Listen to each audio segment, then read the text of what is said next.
아닥사스다 왕 제20년 니산노래 왕 앞에 포도주가 있기로 내가 그 포도주를 왕에게 드렸는데 이전에는 내가 왕 앞에서 수심이 없었더니 왕이 내게 이르시되 내가 병이 없거늘 어찌하여 얼굴에 수심이 있느냐 이는 필연 내 마음에 근심이 있음이로다 하더라. 그때 내가 크게 두려워하여 왕께 대답하되 왕은 만세수를 하옵소서.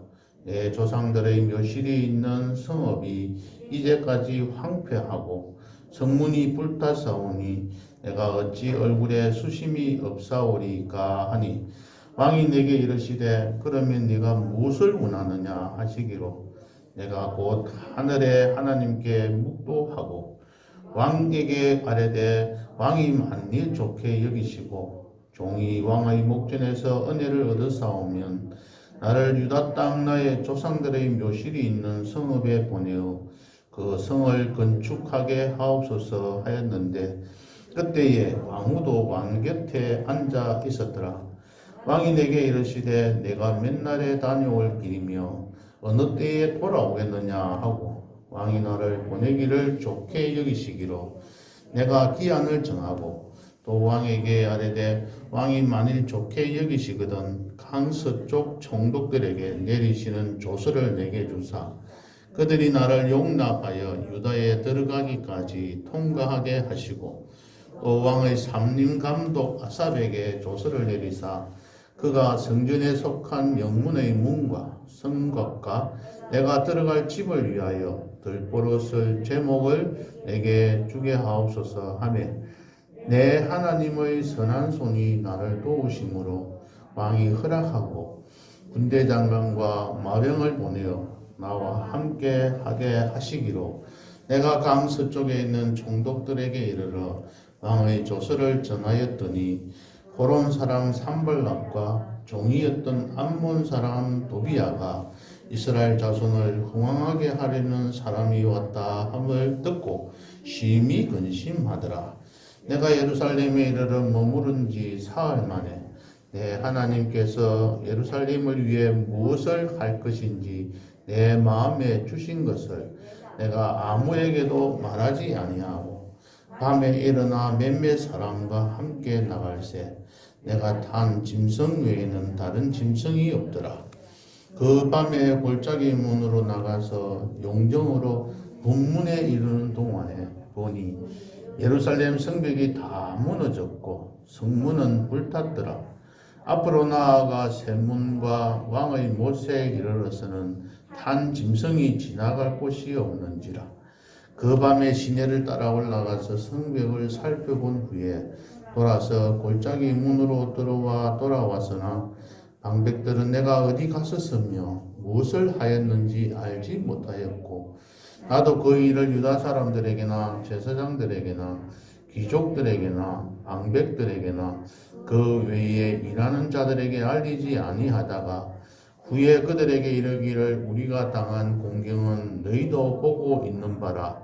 예루살렘이 황폐하고 성문이 불탔으니 자 예루살렘 성을 건축하여 다시 수치를 당하지 말자 하고 또 그들에게 하나님의 선한 손이 나를 도우신 일과 왕이 내게 이런 말씀을 전하였더니 그들의 말이 일어나 건축하자 하고 모두 힘을 내어 이 선한 일을 하려 하며 호론 사람 산발락과 종이었던 암몬 사람 도비야와 아르비아 사람 게셈이 이 말을 듣고 우리를 업신여기고 우리를 비웃어 이르되 너희가 하는 일이 무엇이냐 너희가 왕을 배반하고자 하느냐 하기로 내가 그들에게 대답하여 이르되 하늘의 하나님이 우리를 형통하게 하시리니 그의 종들인 우리가 일어나 건축하려니와 오직 너희에게는 예루살렘에서 아무 기업도 없고 권리도 없고 기억되는 바도 없다 하였느니라. 아멘. 11절과 12절에 있는 말씀을 우리가 한번 보면은 내가 예루살렘에 이르러 머무른 지 사흘 만에 내 하나님께서 예루살렘을 위해 무엇을 할 것인지 내 마음에 주신 것을 내가 아무에게도 말하지 아니하고 라는 말씀에서 내 마음에 주신 것. 누가 마음에 주셨어요? 하나님께서 내 마음에 주신 것. 하나님께서 내 마음에 주신 것. 무엇을 위한 일입니까? 예루살렘을 위해서 무엇을 할 것인지 하나님께서 내 마음에 주신 것. 한글 개혁 성경, 우리가 이 개혁 개정을 보기 전에 옛날에 한글 개혁 성경에서는 이렇게 표현해 놨어요. 내 마음을 감화시키사 나를 깨닫게 해주셨다는 겁니다. 하나님께서 내 마음에 주신 것은 내 마음에 하나님께서 내 귀에다가 어떤 음성을 들려주시는 것이 아니라 내 마음에 감동과 감화를 주셔서 깨닫게 해주신다는 겁니다. 하나님께서는 느헤미야에게 예루살렘을 위해서 무엇을 해야 할 것인지를 말씀을 해주신 거죠. 가르쳐 주신 것이요. 감화시켜 주신 겁니다. 오늘날 살아가고 있는 우리들에게도 하나님께서는 우리들에게 무엇을 해야 할 것인지 각자의 마음속에다가 무엇을 주셨어요. 그것은 저는 모릅니다. 개개인이 각자가 알고 있는 것입니다.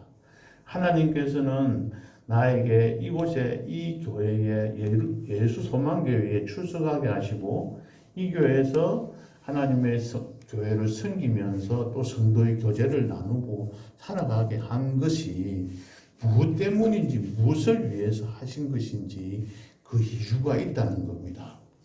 내 하나님께서, 그것도 다른 하나님, 누구의 하나님이 아니야 나의 하나님께서 나를 이 교회를 위해서, 우리 가정을 위해서, 내가 속해 있는 사회를 위해서 하나님께서 주신 것이 무엇을 해야 할 것인지 내 마음에 주신 것들이 있다는 겁니다.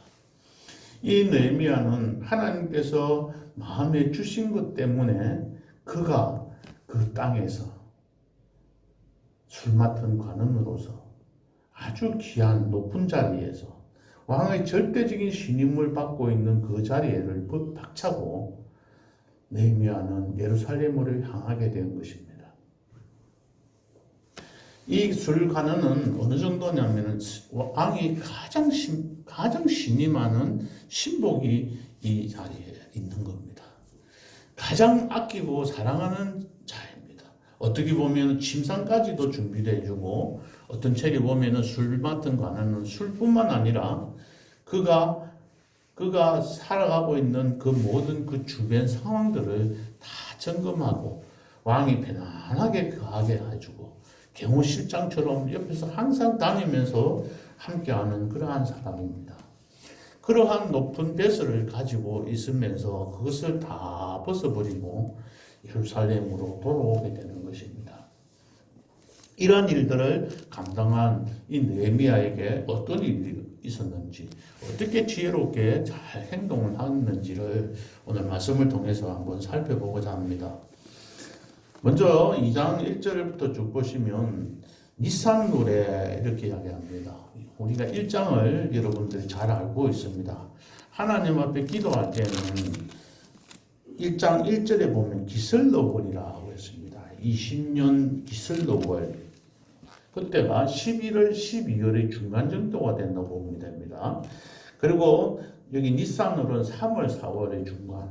그래서 약 4개월 지나고 난 다음에 이 느헤미야는 왕을 접견하게 되게 됩니다. 그때에 이 왕이 느헤미야를 보고 네가 뱅이 없거늘 어찌하여 얼굴에 수심이 있느냐 이렇게 말을 했습니다. 이것은 내 마음에 근심이 있음이로다 라고 했는데 이 얼굴에 수심이 있으면 왕이 볼 때에 이 신하가 얼굴에 수심이 있다는 것은 뭔가 어떤 음모를 꾸미고 있다고 생각할 수도 있는 겁니다. 그런 뜻으로 여기 묻고 있는 거죠. 자기는 굉장히 당황을 했습니다. 그래서 크게 두려워해요. 여기에 2절에 보면은 내가 크게 두려워했다는 말은 이 일로 인해서 왕에게 미움을 받는 것은 아닌가 이런 걱정들을 많이 하게 됐다는 겁니다. 3절에 보면은 왕은 만세수를 하옵소서 하면서 이 왕을 높여드립니다. 왕의 마음을 편안하게 해줍니다.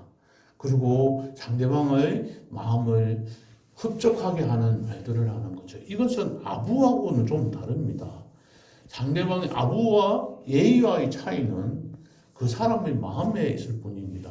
우리가 인사를 잘할 때, 인사를 잘하면은 어떤 사람은 아부하는 거다고 이야기하는데 아부가 아니고 예절로 생각해야 합니다. 제가 교직에 있을 때 제가 이렇게 한 교장선생님, 제가 참 좋아했던 선생님 한 분이, 선배 선생님이, 교장선생님이 가시면 항상 갈 때마다 차비를 다 넣어드리고 택시 문을 다 열어서 문을 다 앉으면 또 탁 닫아드리고 그러면서 뜻이 인사를 하고 하길래 제가 뭐라고 이야기했냐면, 형님 안 그래도 내가 보니까 나 형님 존경하는데 교장선생님한테 그렇게 꼭 아부하고 살아야 됩니까? 이렇게 물었던 적이 있었어요.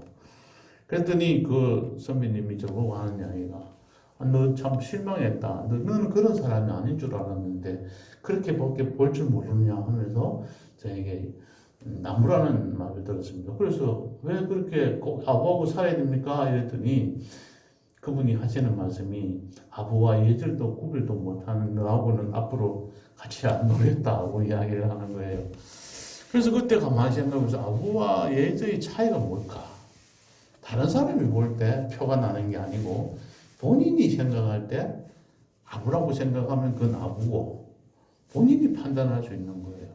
그래서 우리 사람들을 존경하고 그 사람을 높여드리는 것들이 우리의 일상이 되어야 합니다. 잘못된 아부의 모습으로 살아가지 않고, 이 느헤미야는 왕은 만세수를 하옵소서. 만세수가 뭐죠? 만년 동안 살아라는 말 아닌 거죠? 그렇게 오랫동안 살아요 하면서 높여드리는 겁니다. 그러면서 자기 자신이 지금 우리가 살고 있는 그 성읍이, 내 조상들의 묘실이 있는 그 성읍이 황폐하고 불탔단 말이에요. 그래서 내가 지금 얼굴에 수심이 있다고 이야기합니다. 여기서 우리가 그냥 짚고 넘어갈 수 있는 부분이 뭐냐면 그 성이라고 그랬어요. 그 성. 그 성이라는 이 말을 왜 썼느냐는 거죠. 예루살렘 성읍이 아니고 그 성읍이라고 했어요. 이 당시에 어떤 문제가 있었냐면, 그 전에 1차 기한을 이 포로가 돌아가고 2차 포로 기한이 돌아가고 난 다음에 이 사람들이 성벽을 다시 세우고 있을 때, 여기에 있는 오늘 말씀에서 누구라고 그랬죠? 이 산발락과 도비아 이런 사람들이 이 아닥사스다 왕한테 보고를 뭐라고 이야기했냐면, 이 사람들이 왕을 반격하려고 자기들이 그 성을 쌓아서 튼튼하게 하고 난 뒤에 반기를 들려고 한다. 그러니까 이 성을 못 쌓게 하십시오 하고 아닥사스다 왕에게 이야기를 한 거예요. 그래서 가만히 들어보니까 이게 안 되겠다 싶어서 아닥사스다 왕이 그것을 중지하게 명령을 내렸던 것입니다. 그래서 그것을 더 이상 못하고 있던 그 상황에서 이 아닥사스다 왕은 예루살렘 성전에 대해서 알고 있었던 거예요. 그래서 이 느헤미야가 예루살렘 성이라는 표현을 안 하고 그 성이라고 한 거예요. 우리 조상들이 묻혀 있는 그 성을 지금 회파되어 있기 때문에 내가 가야 된다고 이야기를 합니다. 아주 지혜롭고 모든 면에서 주동맨이라는 분임을 알 수 있습니다. 4절에서도 보면 그가 기도를 하면서 내가 왕이 좋게 여기거든, 만일 좋게 여기시고 또 종이 왕의 목전에서 은혜를 얻어사오면 하는 이런 말들이 우리가 참 조심조심하면서 왕의 비를 거슬리지 않으려고 하는 그런 어떤 주도매미라는 말들을 우리가 볼 수 있습니다. 그래서 왕은 허락을 했는데 여기서 보면은 뭐라고 말씀하십니까? 8절에 보면은 내 하나님의 선한 손이 나를 도우심으로 왕이 허락하고, 그렇게 해야 하나님께서 도와주셨기 때문에, 자기가 어떻게 한 것이 아니라 하나님이 도와주셨기 때문에 이 일들을 허락을 받았다는 거예요. 자기만 허락하는 게 아니고, 여기 보면은 이렇게까지 우리가 요구할 수 있을까? 저 같으면 못하겠다 이런 생각이 들었는데, 7절에 보면은 강 서쪽 총독들에게 내리는 조서를 써달라고 합니다. 이 강 서쪽이라 그러면 어디를 말하는 겁니까? 유프라테스 강을 말하는 기준을 하는 겁니다. 유프라테스 강에서 동쪽은 오른쪽은 그러니까 우리나라 쪽으로 보면 그쪽이 동쪽이고 그 강을 기준으로 해서 서쪽을 말하는 거예요. 그러니까 어느 지역 말하냐면 지금 유대 지역에 이스라엘 지역에 있는 그 왕들에게 총독에게 그들이 방해하지 못하도록 조서를 달라는 겁니다. 그래서 유다에 들어가기까지 통과하게 하시고 이렇게 말씀을 합니다. 유다가 있고 그 다음에 여기 산발랏은 사마리아의 총독이었습니다. 사마리아가 지금 말하는 뭐 같은 이스라엘이 있는데 이스라엘과 유다 땅이 유다는 예루살렘에 있는 유다 땅이고 이 이스라엘은 사마리아로 바뀌어지 버리는 거죠. 다시 말하면 이들이 이방인 여자들과 이방인들과 함께 이렇게 혼인을 관계를 맺고 아기들을 낳고 이렇게 하면 혼혈 쪽이 되어버림으로 인해서 사마리아로 바뀌어지게 된 것이죠. 그들이 그곳에 있던 이 산발렛이었습니다.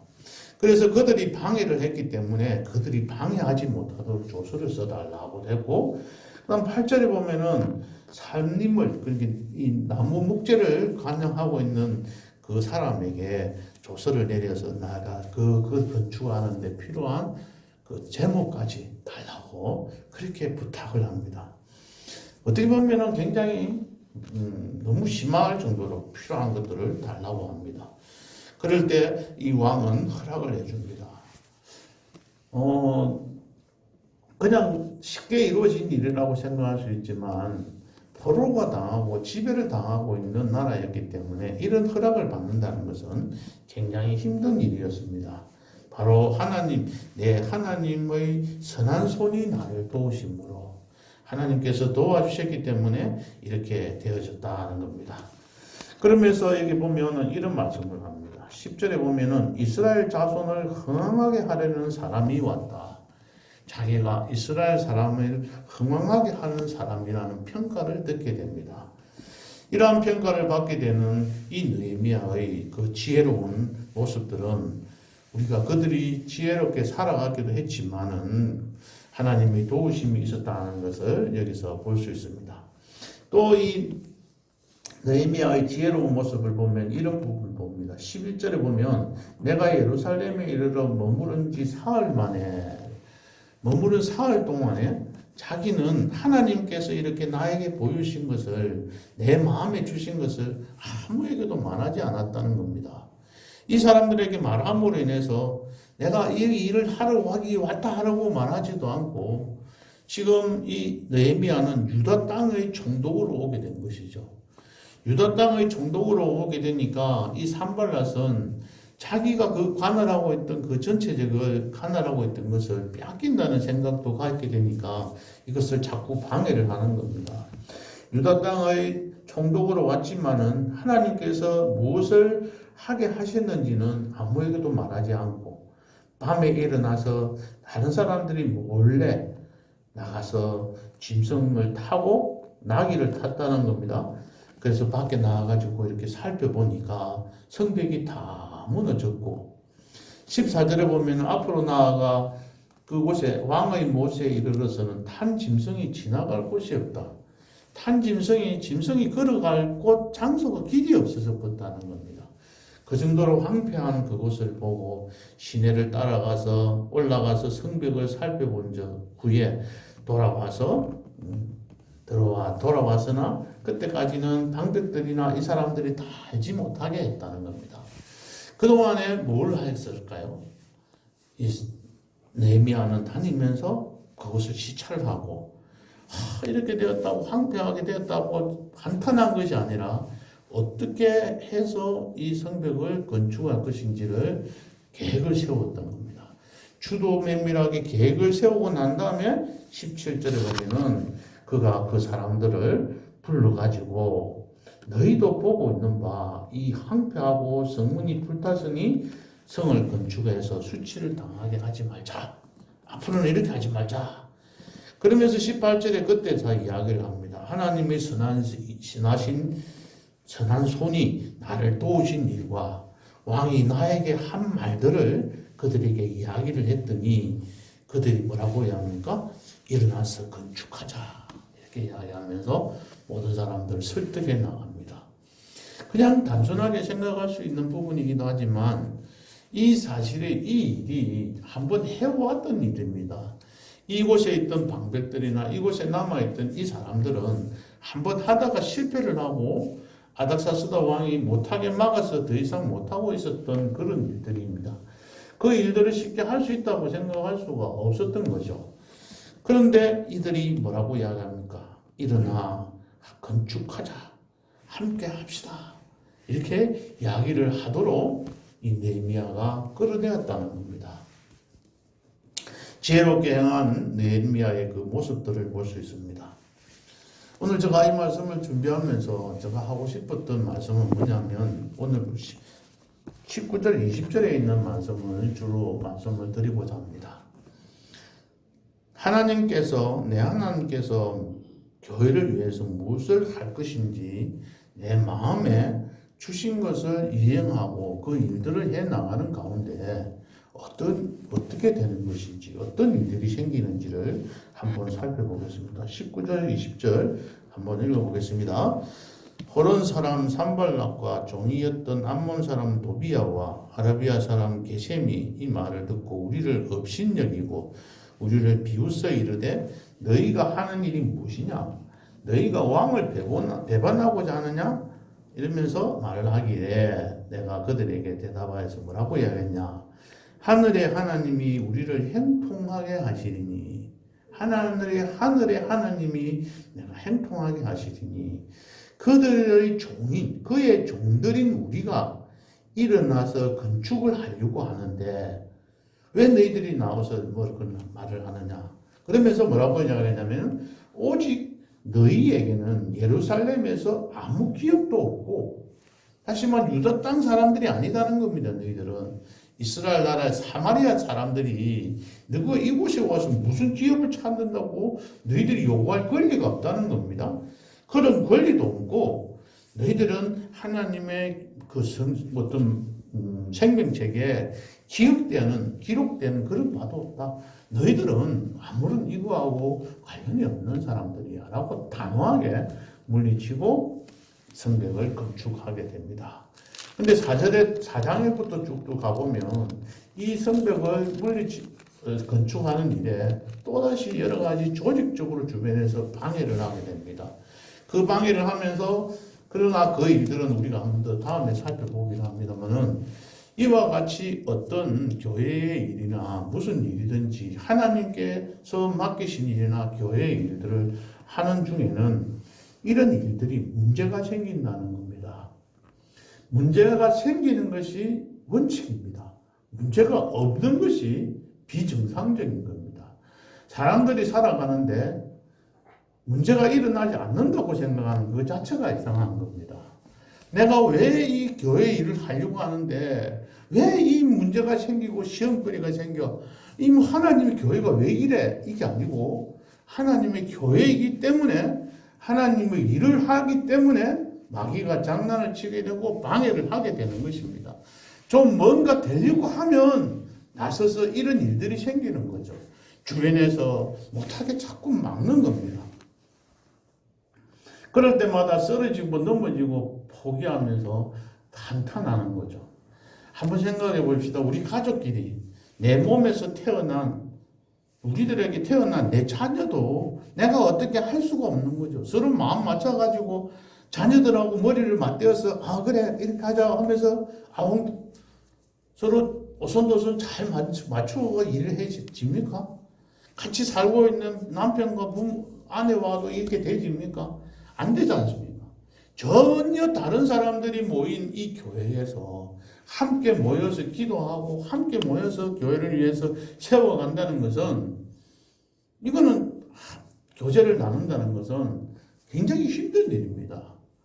당연히 문제가 생길 수밖에 없는 것들입니다. 이 문제를 우리가 어떤 식으로 생각하느냐에 따라서 달라지게 되는 것이죠. 오늘 여기에 보면 이 느헤미야는 하늘의 하나님이 우리를 형통하게 하실 것이라는 확실한 믿음을 갖고 일하게 됩니다. 이 모든 문제들을 하나님께서 다 해결해 주실 것이라는 확신 속에서 일하게 되는 것이죠. 예루살렘 초대교회에 생긴 어려움들을 한번 잘 생각해 봅시다. 처음에 이 베드로는 성전 민문으로 갑니다. 사건이 이렇게 전개됩니다. 가니까 안전뱅이가 앉아서 구걸을 하고 있습니다. 그때에 내게 있는 것은 아무것도 은과 금은 내게 없거니와 내가 있는 예수 그리스도 이름으로 일어나 걸어라 하면서 그 사건으로 인해 가지고 안전뱅이가 일어나서 뛰면서 찬양하면서 가는 그런 아주 놀라운 사건이 생깁니다. 그러면 우리는 보면 엄청나게 계속해서 좋은 일들이 생기게 되지 않습니까? 그렇지 않죠. 그래서 그곳에 많은 사람들이 모이길래 베드로는 설교를 하기 시작합니다. 그 설교를 듣고 어른들만 5천 명이 주님 앞으로 다가오는 그런 큰 역사가 일어나게 되었습니다.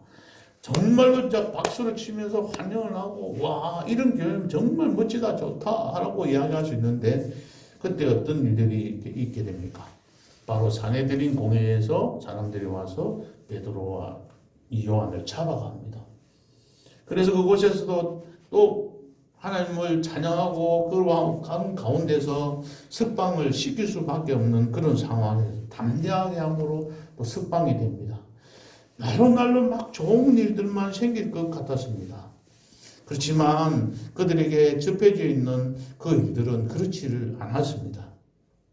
그 사도들이 석방을 하고 난 뒤에 그들은 하나님 앞에 기도를 했는데 하나님 앞에 기도하면서 그 기도문을 보면은 우리를 핍박받지 않게 해주십시오 이렇게 기도한 것이 아니라 우리가 더욱더 말씀을 힘차게 전하게 해달라고 기도를 합니다.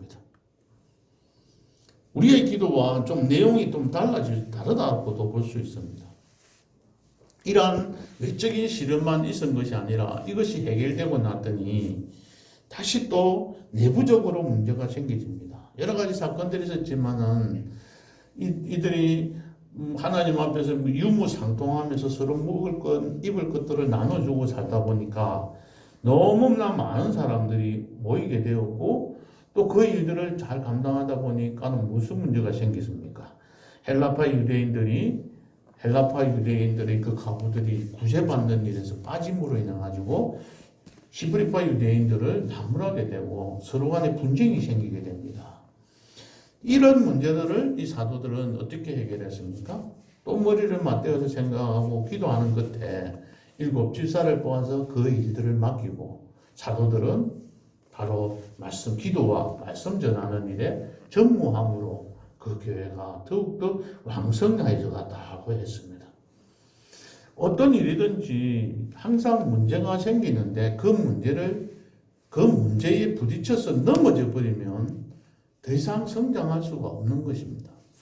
그 문제를 해결해 나가고 그 문제를 슬기롭게 지혜롭게 잘 해결해 나갈 때 이처럼 예루살렘 성벽도 건축이 되어지게 되고 또 교회는 더욱더 든든하게 세워져 가게 되는 겁니다. 좀 뭔가 우리 교회도 40명, 46명 이래 넘어가길래 너무 기쁘고 하나님 앞에 감사했습니다. 우리 성도님들이 교회의 새로운 어떤 부흥을 새롭게 예적처럼 또 되어가기를 바라고 기도하고 또 많은 성도님들이 교인들 나오지 못하는 성도님들 찾아가서 또는 전화로 신방도 하고 한 바람에 한 분씩 오게 되었고 그래서 모이는 코로나 시대 이후에 제일 많이 46명, 47명 이렇게 모였습니다. 하나님께서 이 일들을 기뻐하십니다. 그러나 기뻐하지 않는 마귀는 또다시 이런 곳에서 장난을 치게 되는 것이죠. 그 사람이 나쁜 것이 아니라 방해를 하는 마귀의 장난이 나쁜 것입니다. 우리들이 생각할 때 이렇게 봅니다. 베드로에게 예수님께서 사탄아 물러가라 할 때 베드로를 보고 사탄이라고 말하는 것이 아니라 베드로의 마음을 움직여서 그런 말들을 하게 하고 그런 생각을 하게 한 그 사탄을 보고 나무라는 것이죠. 우리들이 이 땅에 살아가는 동안에 그 어떤 문제를 일으키는 그 사람을 보고 나무랄 것이 아니라 그 일들을 조종하는 그 사탄의 장난이라는 것을 우리가 생각한다면은 그 문제들을 슬기롭게 지혜롭게 잘 해결해 갈 수 있으려고 봅니다. 여러분들은 어떻게 보고 계십니까?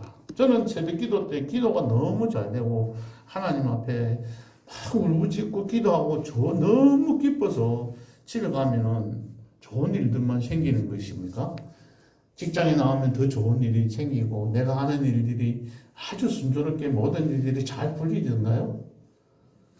그렇지 않을 때가 더 많았던 것을 봅니다.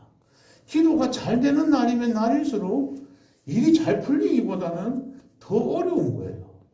그래서 하나님 이거 뭐예요 도대체? 뭐 기도를 뭐 되게 이렇게 잘하고 뭔가 응답도 주시고 이렇게 하라고 해놓으시놓고는 지금 일이 되어가는 게 뭐냐고 그렇게 하나님 앞에 원망하고 따질 때도 있었습니다. 근데 지나서 생각해 보면 이게 다 마귀가 장난을 하는 거죠. 그것에 넘어져 버리기 때문에 우리가 더 큰 일을 이루지 못하는 겁니다. 큰 일을 이루고 교회가 성장되고 우리가 더 부흥되려고 하면 이 단계를 넘어서야 합니다. 함께 기도하셔야 합니다. 함께 그 일을 위해서 걱정하셔야 합니다. 그냥 이 일은 목사님이 해결해야 될 부분이니까 목사님만 알아서 할 일이고 우리는 뭐 나설분들 아무것도 할 수 없으니까 아무것도 못한 뭐 어떻게 할 수 없지 않습니까? 그렇게만 넘어갈 것이 아니라 우리 자신들이 각자가 자기의 처지에서 내가 해야 할 것이 무엇인지를 찾아보고 기도하고 모르겠으면 또 그 일을 놓고 하나님 앞에 기도하면서 지혜를 달라고 가르쳐 달라고 하나님 앞에 엎드려 기도함으로 문제들을 잘 아름답게 풀어나가고 해결해 나가는 그곳에 더 큰 성장이 우리들 앞에 있는 것입니다. 하나님께서 우리에게 더 큰 성장을 하게 하기 위해서 우리들에게 이러한 어려움을 주시는 것이다라고 생각하고 이 일들을 감당해 나가는 것이 필요하다고 봅니다. 그럴 때에 오늘 8절에 있는 말씀 내 하나님의 선한 손이 나를 도우시고 12절에 있는 말씀처럼 내 하나님께서 예루살렘을 위해 무엇을 할 것인지 내 마음에 할 것을 주시고 18절에 있는 말씀처럼 하나님의 선한 손이 우리를 도우시고 20절에 있는 말씀처럼 하늘의 하나님이 우리를 행통하게 하실 것입니다. 하나님 앞에 모든 것 내어놓고 기도하고 하나님 앞에서 어려움을 해결해 달라고 기도하며 나아갑시다. 그래 할 때에 하나님께서는 우리에게 길을 가르쳐 주실 것이고 또 그 가르쳐 주시지 않으면 좀 때려 쓰고 주님 앞에 기도하는 가운데 애통하고 또 우리가 슬퍼하고 금식하고 앉아서 울고 그러함으로 나아가는 그 간절한 마음들이 우리들에게 있을 때에 이와 같은 축복을 받을 수 있다고 믿습니다.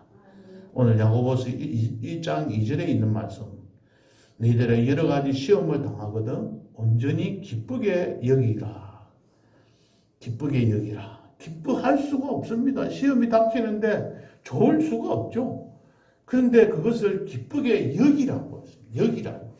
기뻐할 수 없지만 기쁘다고 생각하고 이 일은 우리에게 좋은 일을 주시겠다고 하신 하나님의 계획이다 생각하고 그러한 마음으로 나아갈 때에 하나님께서 우리들에게 소망을 이루어 주실 것입니다.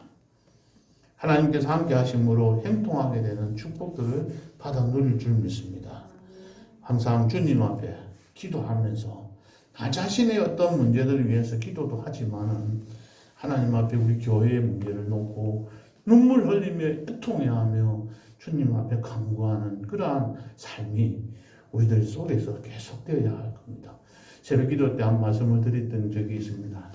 기도는 어린아이와 같이 내가 배가 고프면 배고픈 걸 채워달라고 울고 또 용변을 보면 그거 치워달라고 울고 불편하면 아프면은 뱀 고치달라고 울고 그렇게 하면서 자기 자신의 욕구를 충족시키는 그러한 울부짖음이 있는 기도 또 좀 더 크면 부모님의 말을 또 하나님의 말 뜻대로 하는 것이 아니라 내 생각대로 아버지 생각 아무리 뭐라 해도 가르쳐주지도 시킨 대로 하지도 않고 자기 마음대로 하듯이 그러한 기도 자기가 원하는 것만 바라는 기도를 하고도 살 겁니다.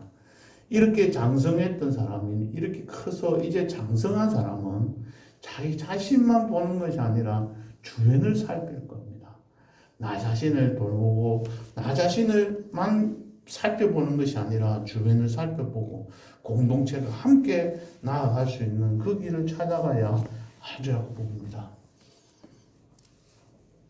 하나님 앞에서 교회를 생각하면 눈물밖에 나지 않고 애통해야 할 수밖에 없고 서로 이 일을 위해서 늘 기도하면서 간구하여서 이 일들을 통하여 하나님 앞에 더 크게 쓰임받는 교회와 여러 성도님들 되시기를 주님의 이름으로 축복합니다.